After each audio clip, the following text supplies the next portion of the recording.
A circuit that has long lived in the memory of many a racing driver back from the 50s and the 60s, where they called this place the Magdalena Mixhuca. This now as a circuit in the heart of Mexico City, possibly the highest elevated circuit in all of motorsport. The Autodromo Hermanos Rodriguez says to those who look to soar like a condor that you must be at your best level and you must be able to hold yourself around fast straights and technical corners on what is a truly majestic race circuit. For the Lotus 49s, it's round 8 here on the Global SimRacing Channel, and they know that to put their second half of the season together, this is a critical moment in terms of what they are hoping to achieve. Good morning, good afternoon, and good evening to everyone watching a Genesis Extreme production. My name's Jake Sperry. Along with me for today's action is Howie Burrows. Daniel Costello is in the director's chair, and he's using the cameras provided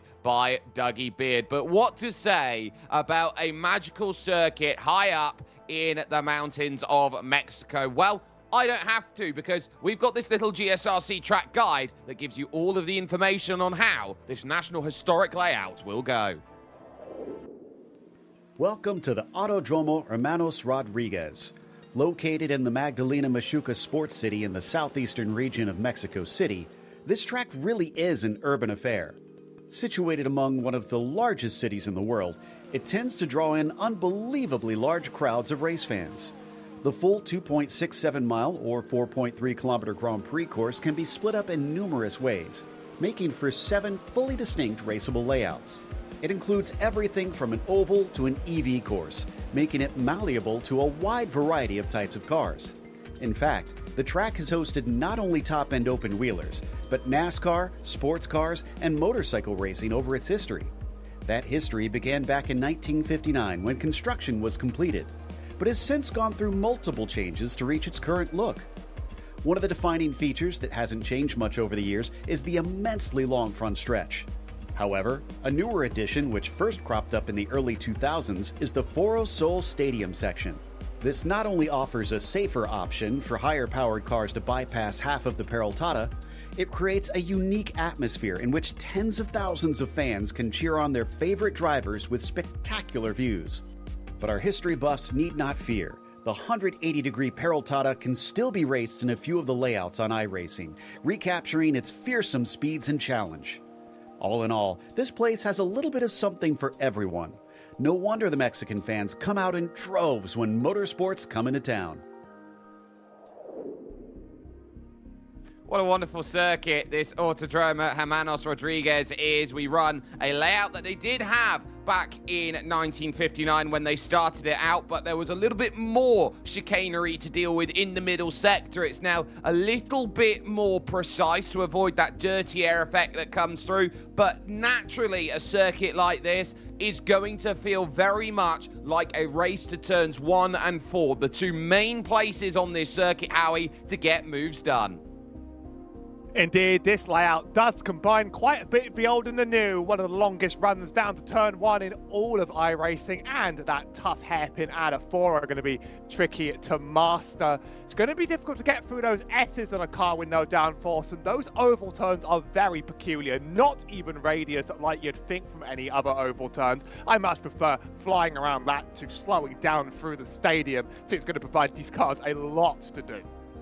There is a lot in terms of overtaking that can be had, and we will be talking a lot about why this circuit makes it a lot more difficult compared to others. They don't have the best seat in the house down there at the Horquilla corner, because they are only just going to see them run through that small little flick to the right. Let's talk championship, though, because as we are walking into the second half of the season, it is the gold standard up on top, but no gold standard here today. So Andres Valenturias is going to be using a drop round here today on 295 points. Nicola Cocchi will be the one to try and chase this down, 40 points adrift, and Jacob Reed just 2 points back of that is also not here and is going to elect to use this one as a drop. Kevin Verbruggen 4th in the championship at 55 points adrift, with John Olsen and Bill Tyler 5th and 6th. Seb Tixier down in 7th at 84 points back, as Togo Hisado has been 8th on a reduced schedule season. Josephine Becker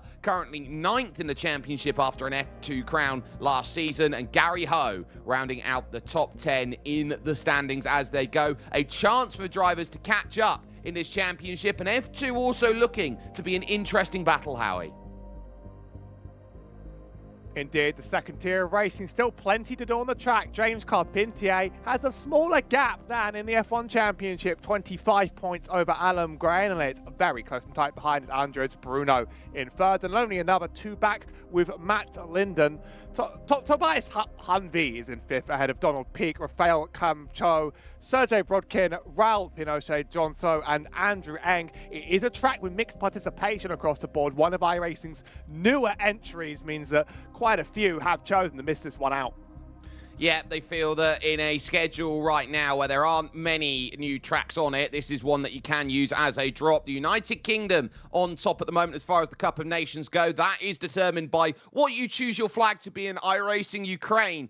Just lose out on that margin at the moment. They go down 3 points as far as it stands, but no drivers from the UK here today. So this is going to be interesting, and neither any from the Ukraine. Italy then will have the chance to jump up to the top through Nicola Cocchi in third, with Spain looking strong as well through Raul Rosses, Leo Sequeiro, and the likes then as they are 4th. Liechtenstein through Kevin Verbruggen is 5th. England are 6th, not to be confused with the United Kingdom, just a little subsection deciding they want to secede away, as the United States, a country that knows all about secession, is currently 7th at 53 points back. It's still all to play for. France are 8th with Japan 9th, and Japan tied on points with Sao Tome and Principe, who are run colloquially by John Olsen as a stowaway mark from what has gone from seasons before. So that'll be interesting to note as they sort themselves out. Now here on round 8 of 12, Howie, the big key is going to be 25 laps. So this will take about, I would say, 35 minutes to run as a race.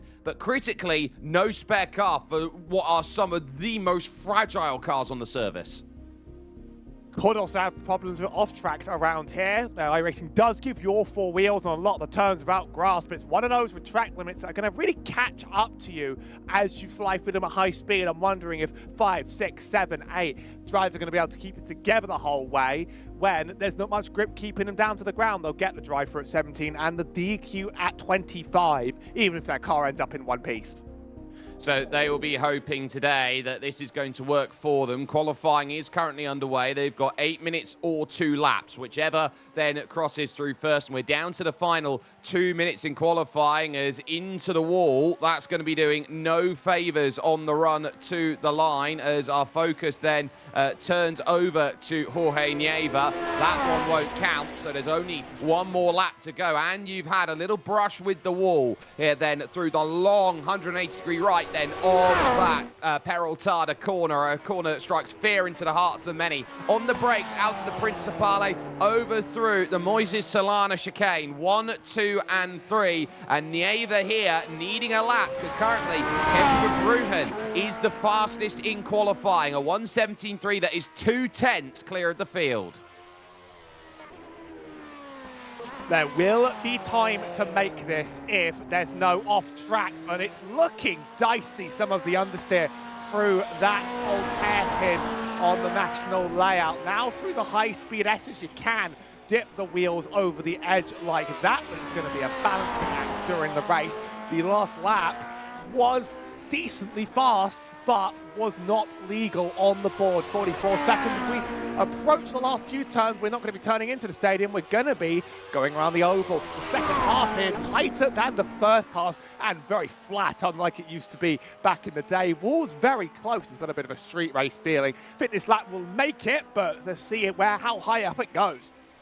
Yeah, and crossing, it's a 1:18.1 only, so that's going to be a little bit mired down the pack for Jorge Nieva, who is officially up to 12th place with that effort. So that is going to sting. A driver of his quality should not be that far down the order. And this is going to be a very topsy-turvy field where some get the grips of this circuit and others do not. Let's take a look then at your starting grid here from the Autodromo Hermanos Rodriguez National Historic Layout. Kevin Verbruggen is going to be in control of this one, with Seb Tixier alongside for company on that front row. It then follows with Leo Sequeiro and Togo Hesada. They are third and fourth. Arturas Kundelis then is fifth ahead of Raul Rosses, sixth, with Bill Tyler and Nicola Cocky seventh and eighth. Cocky with a lot of work to do here to capitalise for championship points. Glenn Becker is ninth, with Nicholas Schneider rounding out the top 10.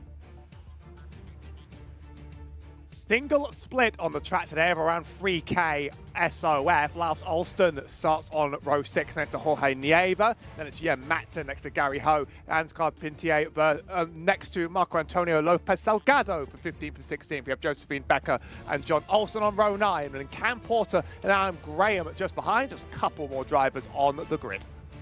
Yeah, so we look over the page. 21st then is Will Lamb. You've got Kurt Clapper there in 22nd. Tobias Hernvey and Robert Plumley, the World of Conducci. There, the Ecuadorian David Montejuano is 25th, with Andres Bruno 26th, as Matt Linden is 27th. And rounding out the field, never qualifying, is Jason Clapper, unless it's an oval race. So that then, for him, will be a charge up the order that is necessary. A look down at one of the many various baseball fields, of course, the Forosol, as it is known, that we don't run on this layout of the circuit, is the stadium section carved out of another one of those old baseball sections to get up to speed down in the south part here of Mexico City. It is a 22-degree air temperature, track temp at 40 degrees, 104 Fahrenheit in the dog walking to fried egg situation out there, or the ratio you have on racetracks. This is fried egg territory that we find ourselves with. Watch out for slowdowns through the Moises Solana, because it is one of the biggest out there. Green flag in the air for 25 laps, and Verbruggen does not get away brilliantly, but Tixier can't get it in gear through the second phase of acceleration. That will bring Hesada and Sequeiro then to side by side. There's a small kick to the right as they run through. Verbruggen will be unchallenged into turn number 1, 2 and 3, but critically, Hesada up into second position, but he'll have to battle hard here with Sequeiro as they funnel too wide into turns 2 and 3, and how delicately you have to balance over the curve to keep yourself going. Hesada is second, Candelas fourth, Sequeiro fifth. Third, Tixier down to fifth as they fight now on the Transera over to turn 4. That was brave from Hesada all the way around the outside, given space, he had places to be. 1.2 seconds, the leader out now as the rest scramble around behind. I think Togo may end up there in enough time. Little bit of conflict in the middle to the back of the field. I think Cam Porter's around and back, but other than that, every driver is in one piece of what is one of the longest runs, turn 1 on the service. Yeah, it is a very, very easy place to have an instant. It reminds me of Monza quite a bit. Now the long right-hand run here of the Peraltada corner, a corner so famous for having Ayrton Senna flip his McLaren here at this stage, back when they just ran it with tyres and gravel on the outside. Tixier is tucked up underneath the traditional racing colours of Lithuania, which is the lime green, or the light green, or the fluorescent green that is there for Arturas Kundelis. Now can Tixier jam this one on the brakes? He represents France, he races at Singapore. Kundelis is going to go around, and he's going to slide off, and he's going to drop more. There's 2, 3, 4, getting troubles, track's jammed. It was a reaction to that slip up ahead. Everyone's checked up just a bit too much. The brakes don't work terribly well. That's probably what caused that spin on the outside as well. They're very far away from each other, so no chance of contact. And once you see that, it's very hard to step on the brakes and panic, respond to it. That was very, very tough for quite a few, but I don't see many destroyed hopes and dreams, other than one more meatball. It's John Olsen. Yeah, so John Olsen in trouble. It was Glenn Becker and Gary Ho who came together. Gary locked up his tyres, and then Jem Matson and Yannis Carpentier, who is the F2 Championship leader, getting caught out heavily in that as well. So that is going to cause a lot of drama out there at this stage, and so you're really looking at the worry that drivers are dealing with going through. Tixier has clipped the wall coming out through the Peraltada, so he's going to be in trouble, but for Verbruggen, 1.7 seconds clear. Look at Gary Ho, the front of his car right now, missing that front and really struggling with understeer now. I'm surprised to see that same little slip as you on Seb Tixier on the oval, but the cars are understeering through the first half of that thing before you even get there. It turns out you really can't carry much speed. You're going to have to back the car up, and Jorge Nieva now going to try and challenge for P6 in all that.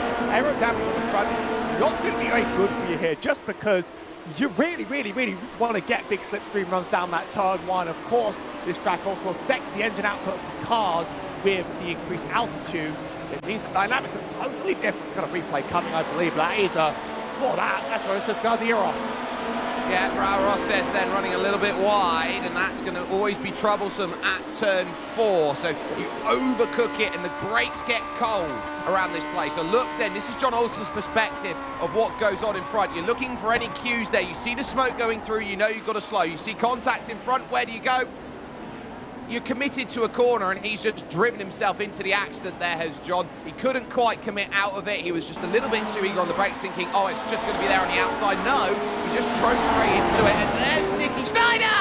Upside down, a centre impersonation going through with the 10 of Bill Tyler. Wheel goes missing, and he finds himself upside down out to the final corner.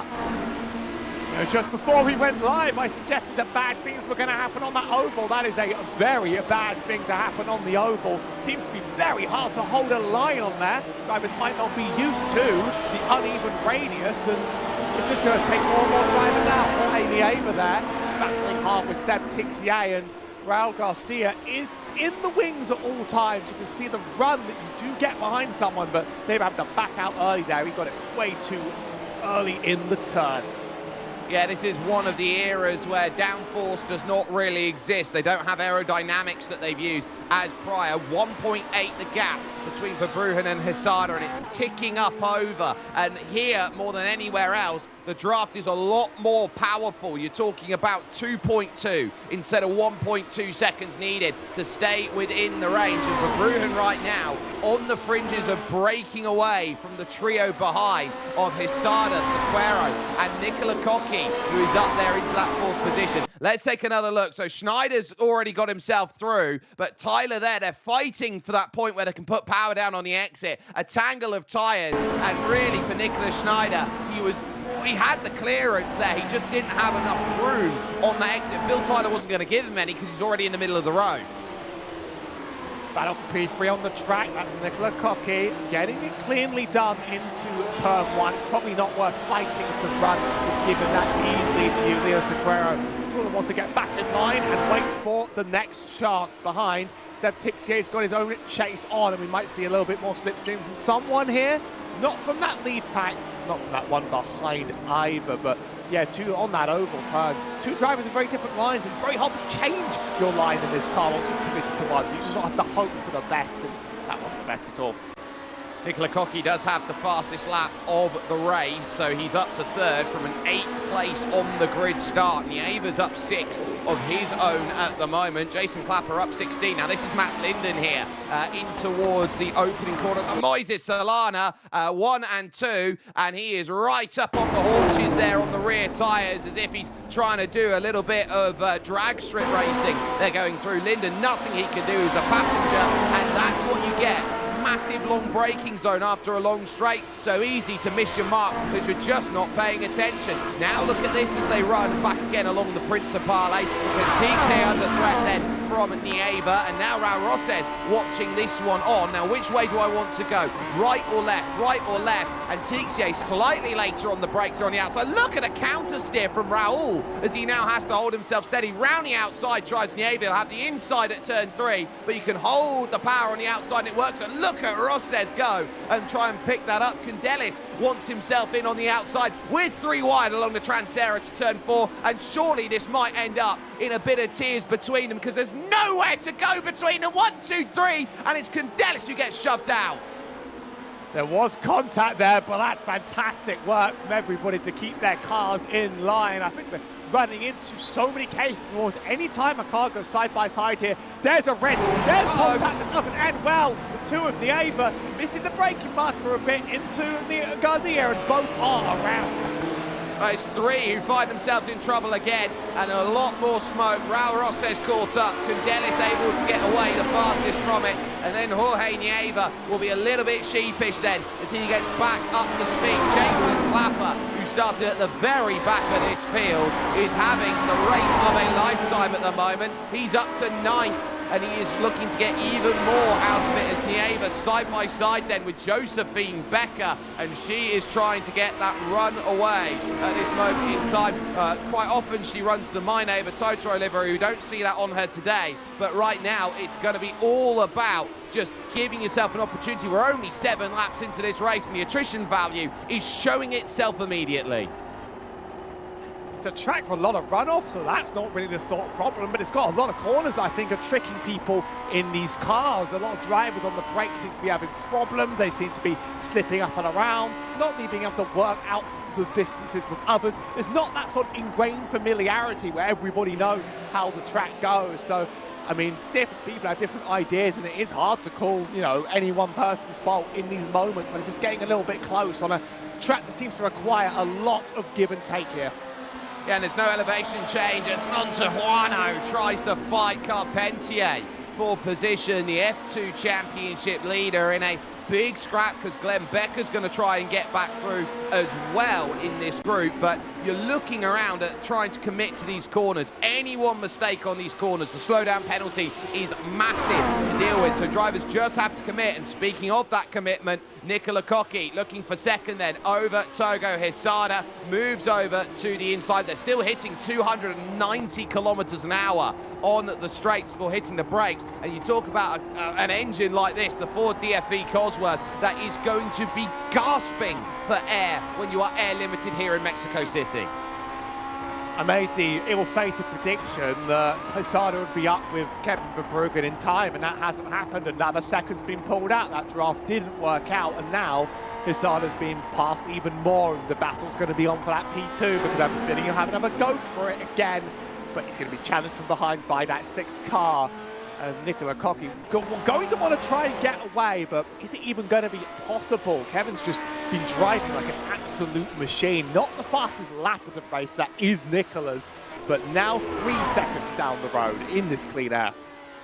Yeah, this is starting to look a little bit runaway at this moment in time, and Kevin Verbruggen knows he has got to just keep it on the straight and narrow. You've got a gap. You build with it and you work with it, and that is a driver, Kevin Verbruggen, who has gone from strength to strength over various seasons, trying to get himself up to the pointy end of things right now, and is doing everything possible to hold that steady. Sequeiro now eyeing up Togo Hisada, and it's just an eye up at the moment. No chance for the pass to be made, but second, third and fourth, you're here at what is a third of the way through this race. You're now looking to gear up for the middle of the race. You've said hello to everyone, now it's the meat and potatoes.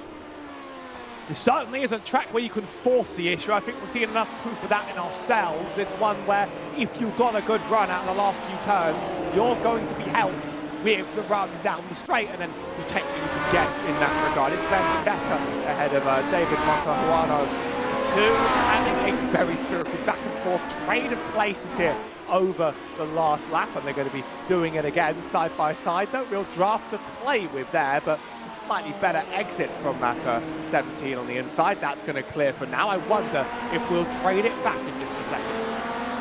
Well, as far as I know, I've only got stats back to 2025 Season 2, but Kevin Verbruggen has been one of those drivers who has been searching desperately for race wins out there over the course of his lot. And Verbruggen, who has been so often a driver who has been second, who has been third, is looking for a race that works. Glenn Becker back here in 17th position. A look at the smiley face of the VR. Well, it'll be slightly less smiley out there. You can see his heart rate, 142 at the moment that he's working with. And so you're talking about consistently 140 beats per minute. That is a lot of effort that goes into just sitting down. If you imagine that a Premier League manager, for example, can get up to 180, 190 beats a minute, Glenn Becker right now knows that this 16th place, a chance to just calm this down for a little bit, fighting with Montejuano for placement here, getting through the opening section, hoping there's still room through 2 and 3. There is just enough. Surprised that counts as on the track, but it well and truly does. Oh, Sequeiro, engine out Sequeiro, yes. That's massive, absolutely massive through that section. I think he has blown the engine up trying to find a gear. On the exit, he was trying to get up, and then ultimately the engine just decided it wanted to tootle away as he went through turn 4. He is out of the race, and the missed shift does major damage out there in this race. Another one to the left as Nieva, now 7th, will have behind him the likes of Jason Clapper and, of course, Marco Antonio Lopez, who is sitting back there and looking for a really strong day today. I've not actually seen a missed shift in this car in a very long time, but that's proof that it can happen to every human around here. As I checked the replay, that's all it was, just a little bit of smoke out the rear, and that is someone who has not missed their shift. I think we may get a replay of it, but this is not anything else. This is Leo Sequeiro, and it's just all going to go boom. There's not really going to be much involved in here otherwise. Well, let's listen in. Turn 4. Just there, as he tries to put the power down, the engine decides it wants to let go. Sort of thing you'd expect in a world with random failures, but no randomness here. No, that might have been riding, looking for a gear, and then maybe a downshift instead of an upshift, for example, and realising too late. Will Lamb, their 14th position, is trying to jump on up and say, look, I can still be a main factor through these very difficult SS sections. There used to be a lot more parabolic. The nature of what Herman Tilke has done to this place, he's made these S's a little bit choppy, so because of that you get a flow through the first part, and then the second part basically just suckers you in. And it's all designed for downforce, it's all designed for cars with the wings that can take them, and we've seen cars on this channel like the 79 take to this track very differently than this one, where you're having to really treat these corners almost like a threat, like they're going to throw you off the track if you're not careful. That's Clapper up a position to P8 in what's been by far the most attractive passing opportunity on the track if the pace presents itself. You have to be fast enough in a few corners running up to it, but it's very consistent because I think drivers know when they're beat here. Yeah, when you are in a position to try and go and win a race, you are trying to do what you can to just mitigate all of the scenarios that you have available to you. You just need to be right place, right time, and making moves. Here is a master of making moves. It's not often that you choose to start at the back. Jason gets his kicks by driving from the back of the field, as he does in 8th place, and to be up at the iRating he is as the 13th best driver in a field that is averaging 3.7k. That tells you how much he profiteers off of other drivers' malaise and why he likes starting from the back. Tixier absolutely dropped out of this group now for the moment because the engine dropped then from the likes of Sequeiro, and these drivers are now 7 seconds clear of the cars behind and only 3.5 seconds back of Kevin Verbruggen at the front. Been more trouble for David Montejuano. He was doing some great battling earlier today, but he's had a spin that sent him down and out, and it only sort of gets worse for him there. So that's another driver that's been sort of taken out by the car not quite complying under them throughout the race. The grip levels just have not been here on the track. It's been slippy all over. They're still looking at Verbruggen here. It's 3.7 seconds now to Cocky in P2 as Hisada follows behind. This is a runaway that's getting even better and better. It makes you wonder what he put in that engine. Yeah, at the moment, he seems to have a little bit of a mixture that nobody else can seem to catch. Hisada sitting himself in quite nicely. I think we're about to see a replay here on the Global SimRacing Channel. Andres Bruno, the Argentine, here running himself through the S's. He's heavy over the curve. Oh, and that's the 17 in front. Nowhere to go. Poor rejoin. Bang! Straight into the side there. And David Montejuano, you've got to do better than just rejoin blindly onto circuit. Andres Bruno, nowhere to go as he hit the racing line. Oh, bye-bye. Well, it looks like he waited a little bit, but waiting a little bit isn't the same as waiting for the next car, because that led to that, and that's another race down and out, and that's changed the nature of some of these battles. Is P5, 6, and 7, Olsen, Dennis, and Nieva. These three-car trains, I'm trying to work out who really has the advantage in them, because I find that people aren't getting nearly as many slipstreams when there's this many cars in there. Maybe that's just been a correlation. We'll have to find out as we approach the second half of this race, but certainly has led to a couple hairy incidents when people have tried to enter these turns. Yeah, it has been hairy, it has been scary, and Laust Olsen here, who remember is trying to recover from a broken arm out there right now, is trying to do what he can to pull himself steady. So he's just getting better and better week after week with what he's dealing with. But with Candelis and Nieva trying to keep themselves in this group into the second half of this race, you're just thinking a finish is going to be good at this point. Little angle to the inside, then Candelis able to stay shallower, but you'd expect there to be a drive off the exit. And now, look at this. It's going to be a duel along this straight, and Nieva's going to be cheeky over the left-hand side. He is going to get the run, and if it were... and he just gets the room back there. That is very naughty by Jorge Nieva, and they will get back that pace. And look at it as they now hit the brakes. Battle of the late breakers in towards the Moises Solana. Nieva's got the line, but Candelis trying to hold that outside line, and there's the tip around. Nieva gets turned. I was worried that grass move was going to lead to disaster because he didn't make it onto the grass before being let back onto the track. And I'm sure some of the drivers that were spooked around there are probably thinking, well, he's out of the way now. By no means intentional, but these things, if they end up happening for you and you get a little bit scared by them, some of you want a little bit of space for yourself. Actually send Jason Clapper into this battle free. Same three cars still here. The third one's just joined differently on the train. After a tiny bit of contact, that's all slowed them up enough.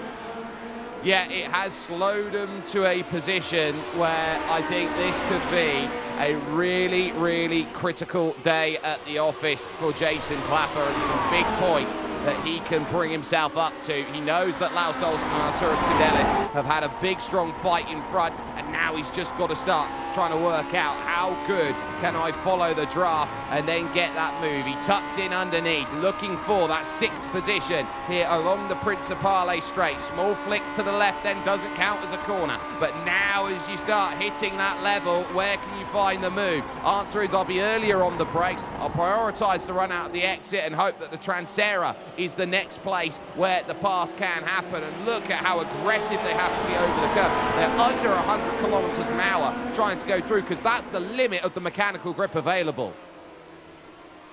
I'm a little bit concerned that those curbs are going to bounce someone soon. I mean, it's a very, very soft suspension on these cars, and I'm sort of a bit worried that they're going to trick someone up. Someone's going to take a little step too far over the line and not quite be able to make it back. But that hasn't happened so far between these drivers, and this battle rages on. In fact, Marco Salgado's looking to try and make it 4 cars into this chase. Up ahead, there's another chase still with our second and third, as the Fruin runs even further away. 4.7 seconds now. If he doesn't win this, something horrible has happened up front. Otherwise, we can just assume that that is locked in.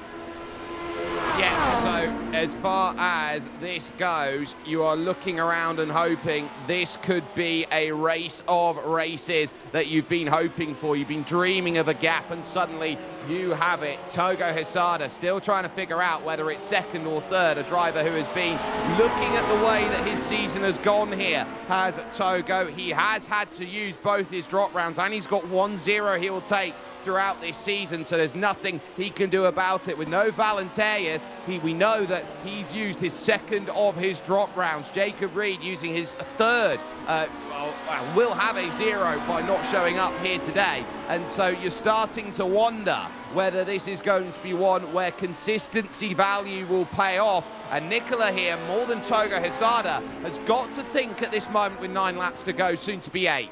I've got to prioritise getting a finish to this race. Even if I'm not getting the full 60 points, I still need to prioritise a finish.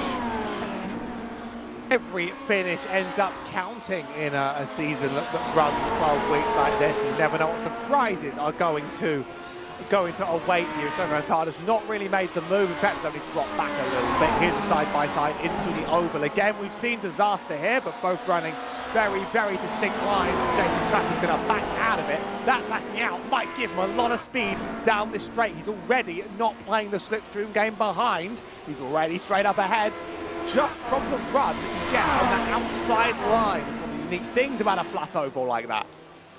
Yes, and that lack of elevation change actually puts a lot more wear into the tyres. It's very similar to the likes of a Silverstone, for example, that you see the wear of a tyre coming into play. Jason Clapper just quietly getting by Laust Olsen. Marco Antonio Lopez will be looking to jump up as well, and Jorge Nieves actually not a million miles away behind that either. So there are still great chances to go and pick those points up. Little deep in through at turn 4 from Jason Clapper. He'll use that though to get drive off the exit and carry more speed hopefully through turn 5, entering this SS section and really trying to pivot through these corners, really open up every single exit that you can. The priority around a circuit like this is carrying momentum, and that's what you've got to try and do better than any. And Laust, I think, is in full preservation mode, a half defense there towards the Peraltada with Marco Antonio Lopez behind. Looking at these gaps, I wonder if Hisada actually has to run, try and make this move for P2. He's side by side, he got it at the oval. He's got that done. It's taken him a very long time to get that move done. I think Nicola Cocky will come back at it very, very quick, because this is a battle that's worth plenty of points and plenty of glory. Even if that P1 car is so far away now, you better not hope on catching him anytime soon. It doesn't seem like it's even like a lot of these passes are happening because of the slipstream. A lot of them are happening because of momentum and just choosing a different line on oval exit. And if you just get the right line, to be clear well before you actually had a chance to get air off them. Now Hisada 7/10, so a big run away. Wondering if he could chase down P1. That's going to be a tall order in this few laps. Needs some help if he wants to win this one, does Togo Hisada, a former champion in this series and has done so on many an occasion before. So you start wondering, okay, how many times can I put myself to the top level then of this series? He was champion in 2024 and in 2023 and in 2022 as well. So he's got at least 4 championships in his back pocket to say that's how good that he can be. But you can say, oh, I picked up a title, this is my key in terms of pace. You turn around and say, well, I want to be even better than that. Nieva now having a scrap out there, and he's now through on Marco Antonio Lopez. So a change between those two, Nieva with the fastest lap, but you are now in struggle street mode at this stage because you're looking at every place. And look at this further back, Josephine Becker, she's up then fighting for a top 10. Gary Ho is the bastion trying to get through, and can he work it through turn 3? He's gone deep through the second part of Moises Solana, and you can see there the work that had to be done on the steering wheel. A look up, oh, I can't believe I made that mistake. It's been fascinating watching Gary Ho's pace without a nose on the front of that car. So certainly had a bit more of a skeletal appearance up front. Didn't seem to lose out too much pace down that straight. I think he'll have another shot at that if he gets a good line through the oval turns, but so easy to wash wide and just all of a sudden lose all your momentum. We've seen it so many times. The tyres don't have much grip, the brakes don't work terribly well, and there's nothing sticking you to the ground. And certainly makes the driving and racing here fascinating as ever, but it's certainly been challenging on this track, and I think Laust Olsen is stopped on the exit of the oval. Oh, that's not what was wanted for Laust from such a strong position out there. We'll take a look. Surely at some point, I think he's just overcooked it into the corner. There is no margin for error on the outside of the Peraltada, and late in this race is Laust out, and Gary Ho gets his top 10, and some say by the best measure of getting a top 10, by default. Nicola Cocky's taken back P2, very much in the same way you'd expect out of that turn, and now the time is running out. You've only got 5 laps and 5 attempts to do it. See Hisada make another attempt soon. His lap is on Laust Olsen though now, P17. Or just something made the car go straight on, and that's unusual. It feels like it wasn't really turned at all in. I don't know if there was hardware involved in that or whatever else. I don't believe Kevin Verbruggen has had a win in broadcast split here on the Global SimRacing Channel. It will be with just the caveat of we don't have data for 2025 Season 3 out there available to us, but what we do know, Season 4, but what we do know is he is a perennial podium finisher, and the pace of this series has got higher and higher with drivers like Valenteus and Jacob Reed and Togo Hesada, Mick Claridge, for example, Jorge Nieva. You talk about 7, 8 drivers in this series any given day. You know, Nicola Cocchi, who's there fighting hard in the background there for second. That's what you're looking for out there at this moment. He's nearly got an entire straight's worth of difference here. It's a little deep in by Nicola here, so Hesada can take the shallower line through the middle of the corner. He can't get the drive off of the exit, so now he's trying to take as much liberty as he can through this section. These two realise we can't catch him, we're just going to have to fight amongst ourselves. They've not been able to catch for a long time, but it's been locked in now more than ever. One of the most dominant wins I've ever seen on the channels on the way. Please, please don't make me look bad. By doing something silly at the end of this. Cocchi and Hesada taking the same line actually on the oval exit. I think Cocchi knows where the momentum is. Don't know whether that's going to be enough for Hesada or whether we'll start seeing weaving soon. We are seeing a little bit of movement across the straight. It's not a great run this lap.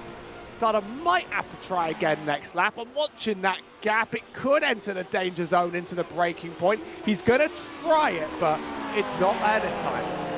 No, it's not, and you're talking about getting to a 2-minute warning soon as if it's not Super Bowl weekend. Jason Clapper for a top 5 down the inside on Arturus Kundelis, who leaves the room. The second part of Moises Solana is the most critical. Now through the third, the line is there and sorted, but it's the case of Kundelis being able to hit the power slightly earlier, and now along the Transera, it's can I send another soiree back down to the inside. He searches for it here at turn 4, and Clapper gives him the room through the middle of the corner, had to because of the black box relative, and now scrapping it out then through turn 5. Arturus holds, but look at what it's done. Nieva's back to the party with 2.5.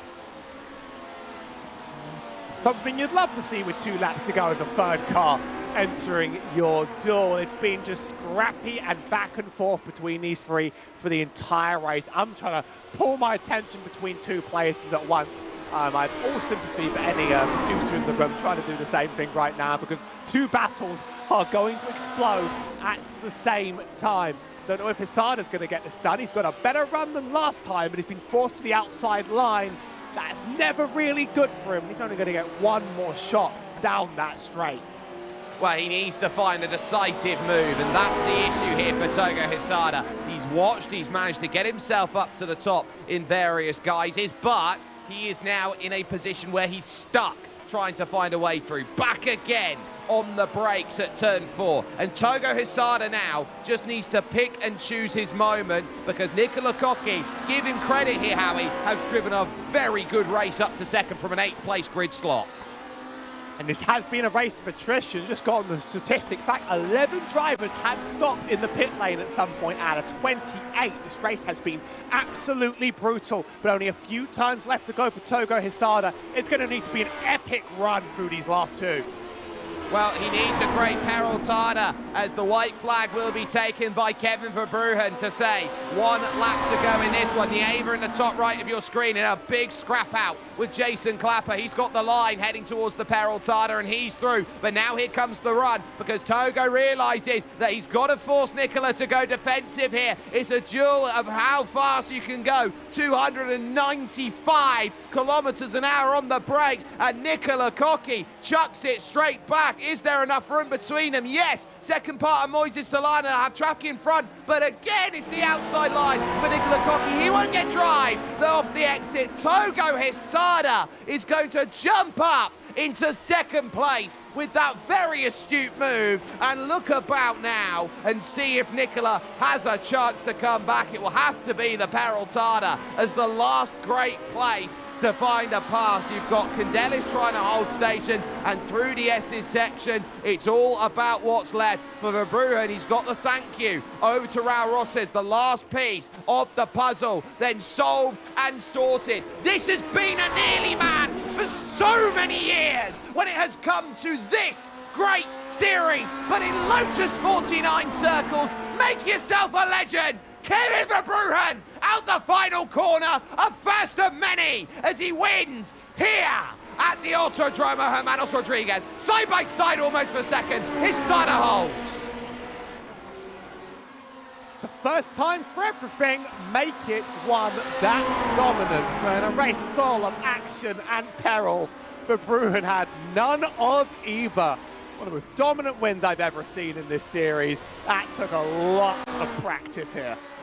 It took a lot of prep, and with a field that was slightly reduced, you can only race those around you, and he dominated proceedings. Josephine Becker will take a 9th place over the line, and a very well-deserved one at that as well. And Yannis Carpentier then getting some runs through, burning it down at the Moises Solana. It was Kevin Verbruggen there with an absolutely dominant display of driving. We just wait for Tobias Hernvey, who is the last car on the leading lap, to come around and find himself a finish in this race. Just the 15 cars today that will be on the lead lap out there. And so now you say, what a race it was. Dominant at the front for car 5. Kevin Verbruggen gets it done. 32 minutes and 22 seconds. A winning margin of 8.8 over Togo Hesada over the line. That is dominant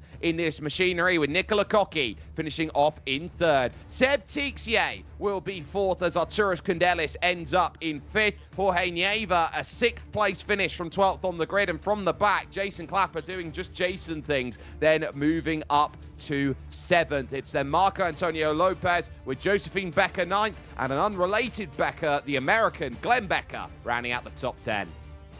We're now going to start running out of drivers that finished on the lead lap. Gary Ho made 11th, Jans Carpentier made 12th, then we had Will Lamb, Robert Plumley, and Tobias Humphry. Then that's it. Mats Linden was 1 down, Lars Olsen was 5 down, and it's mostly drivers that retired earlier here. Raul Garcia only made it to 18th, Anders Bruno made it to 19th, and Adam Graham made it to 20th, and it's more of a car graveyard behind, Jake.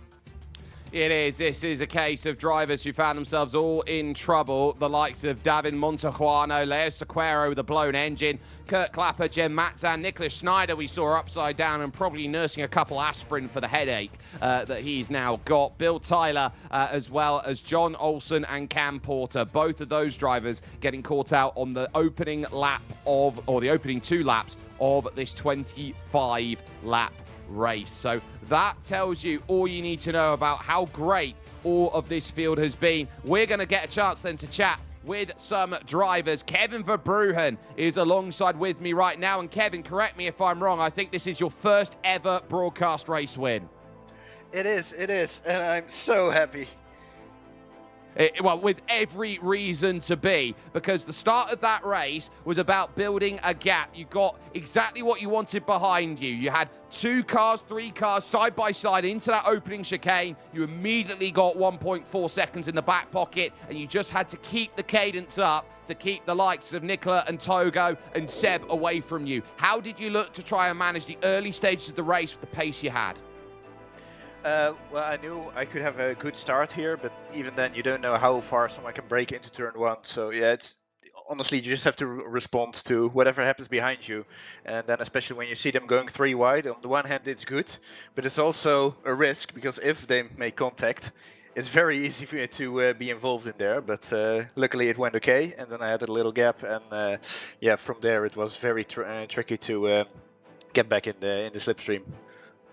You talk about consistency levels over a course of a season. You have been uberly consistent with a handful of podiums at Brands Hatch and Snetterton, but you've been peppering yourself in and around that top 5, that top 10. That's why you're 4th in the championship. But with 3rd and 1st not here today, using drop rounds or going through their drop rounds, only Nicola ahead of you by 15 points. You're going to cut the gap down there.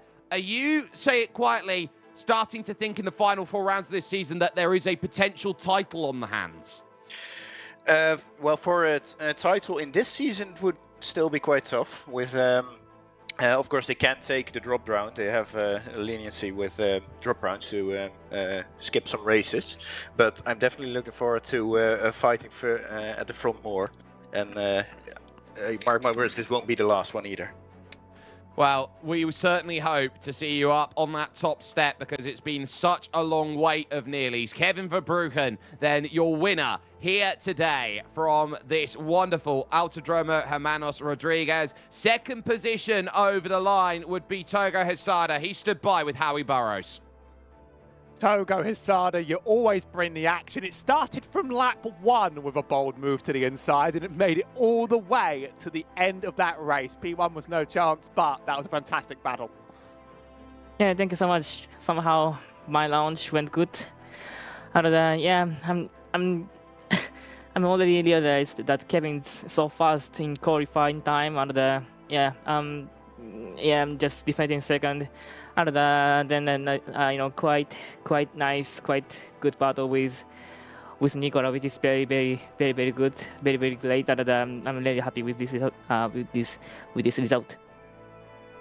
How are you feeling about your championship standings? You're obviously one of the only real competitors in your class for this race. A lot didn't make it. It's not a win, but it's a good result. It's one you might not have to drop. So how are you feeling with the end kind of dawning on us? Yeah, I'm doing some, you know, real life things. It's getting busy in, you know, these few months. And yeah, I'm really not sure about I can make it towards the, you know, end of the season. So I don't know. I'm not sure about it, but at least I have time today. And at least I have time next week, I think. I wish. So I will prepare and get some fun again in next week. I was going to ask if there are any weeks on the way you're very much looking forward to, any others that you can really make it with Donington Park up next. It's sort of an all-time classic, but after that, it's a few unique ones. Oschersleben a lot slower, Interlagos a lot faster. Anything else that you think might be interesting, or are you going to probably wrap it up after next week? Yeah, I'm really looking forward to it with, you know, Interlagos, one of my very favorite tracks on the service. So yeah, and you know, the very competitive, fair people are still racing with this series. So yeah, I'm really looking forward to it. Well, another exciting race. You never seem to stop providing the exciting races, and that was a joy to watch all the way to the end. Congratulations on the P2. Thank you so much. That leaves one more, as is tradition. I think we tried to drag the wrong people at the wrong time. That is one more, as tradition, is Nicola Cocky with Jake. Yeah, I've decided to drag myself over to try and have a chat with Nicola, and then both of us got dragged back. So, Nicola, here today, P3, I would say is a good result. It continues on the vein of form of your consistency over the course of this season. You've been on the podium now, what is a 4th time without a victory so far, but critically with no Aldrius, with no Jacob Reed. Do you see this as, with the qualifying effort that you had, a missed opportunity to put points in on the back pocket? Or do you look at today as a strong result, another podium, and you're keeping yourself in the picture? Hi, guys. No, I don't think I will be able to beat Kevin on this track. He's too fast this week. I think he's found something on his driving, or maybe on his setup. We don't know, but he was very solid. He was very fast here. So I completely missed my qualifying lap, my second qualifying lap, because my first was there was a very big mistake in there. And if I was able to stick maybe closer to him, maybe I could run away with him. But to be ahead of him, that's another question. I don't know if I could have made it. And so I completely go for super congratulations for him. I think it's his first win, so it's very, very deserved, even if there is no Jacob Reed or no Audrius. It's still a very good win. So, qualifying it in 8th, having to make your way through the group. Obviously, this is a circuit that has proven to have a lot of an attrition value. Were you just looking at this as one car at a time to get yourself up to that order because you had Leo blow his engine behind you? You had Seb have a mistake that dropped him out of contention. We saw what happened to Laus with 5 laps to go. So what gave you that platform to just go out there, be free to make those moves and to get into that position to fight for second? Well, I think you already said it. I just, very bad qualifying. So I was basically changing my status, my mind status in, whatever. I don't care. It's going to be a recover race, or is going to be a DNF for me. And so I would just, I was a little bit off the stress of getting getting some very big points, because I didn't thought at the time I could reach the podium. Maybe, you still have like a little light inside of you, a little hope, but it was hard, to be honest. But on my side, this track is very long, straight. It's going to be kind of easy if you have the pace to get some overtakes, and I think I had a decent pace here. So my qualifying is my weak point at the moment, so I'm not very consistent there. Actually, I think I failed the last 3 qualifying, so I think I have to put my mind on it a little bit more. But I was a little bit off my stress, because I was so back, so far back in the grid. So I just said, let's see what I've got. I just focus on surviving first lap, which is not easy on this kind of track with many chicanes. So just survive the first chicane. I calm myself, and I just getting my reference, my braking, my exits, and I knew immediately I was kind of, fast, at least podium fast. So I just focused on making no mistakes, even if I had a slowdown while battling with Togo. And when I get ahead of him, and I was not able to shake him off, I knew that it was going to be a battle for the final lap for the podium, and it was very fun to battle again with Togo, even if the mid race for me was pretty boring. But overall, it was a fun race for me. Right, let's talk about next week and the week after, because they're 2 very, very, I would say, technical tracks in Donington Park and Oschersleben. Do you feel like the way that this season has gone, you basically got your big results at the high-speed circuit, with the exception of Tsukuba, where you got a 3rd. Do you think that Tsukuba form is going to show itself up at Donington and Oschersleben? Oh, well, this is impossible to tell. I like very much Donington, and last time we were in Oschersleben, I had decent paces there as well. So I think it greatly depends about who's going to show up for the race, because you never know with this kind of little league that we have. Sometimes you have 1, 2, or 3 super fast people, super fast driver, and that's going to be hard to beat them. But sometimes you have more people like on your level, so that's going to be a completely different race, of course. So it's I don't care too much about results. I like to race, so I want to race good tracks, and Donington and Oschersleben, I think it's a pretty fine track, both of them. So I think I could be around my usual pace, but you never know. Sometimes you are a little bit better, sometimes you are a little bit worse. We'll see.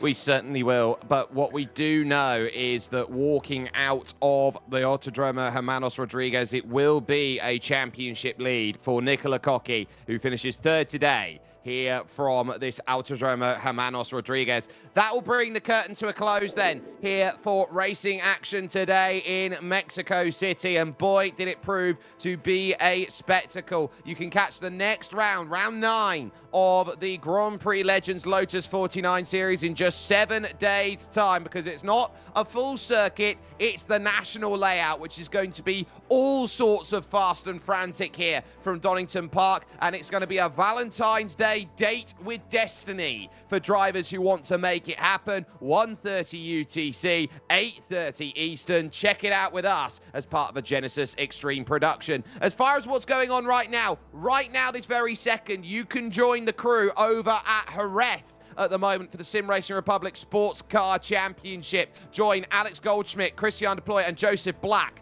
over there for that one for 4 hours of brilliant sim racing coverage. IMSA Vintage will be on later tonight over from the Red Bull Ring, 5 p.m. UTC. And then on Sunday, you have got the Classic Lotuses back out, the 79s at Suzuka. On Tuesday or Monday, depending on where you are around the world, we'll be over to Brazelton, Georgia and Road Atlanta then as the Porsche's Owners Club brings itself back into play. From the entire team here that has brought you this coverage, it's from Howie Burrows, from Daniel Costello, Dougie Beard, myself, Jake Sperry. What a day to write your name into headlines and say, I can be better than everybody else. When the best decide, I'll take a week off, you say, I take the points. Nicola Cocchi will walk out of here as championship leader, but he knows his margin, even to those who have done every single race so far this season, is slender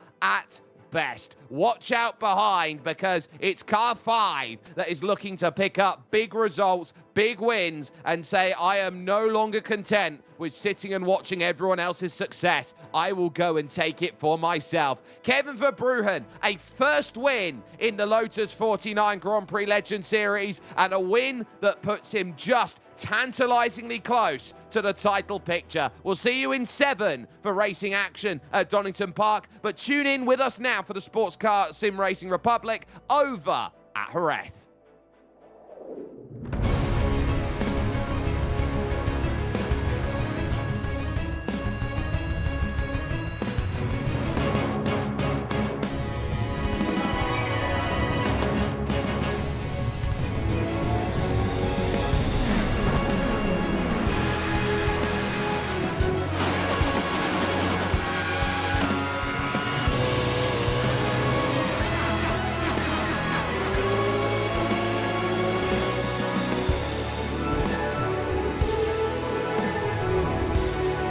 This is iRacing.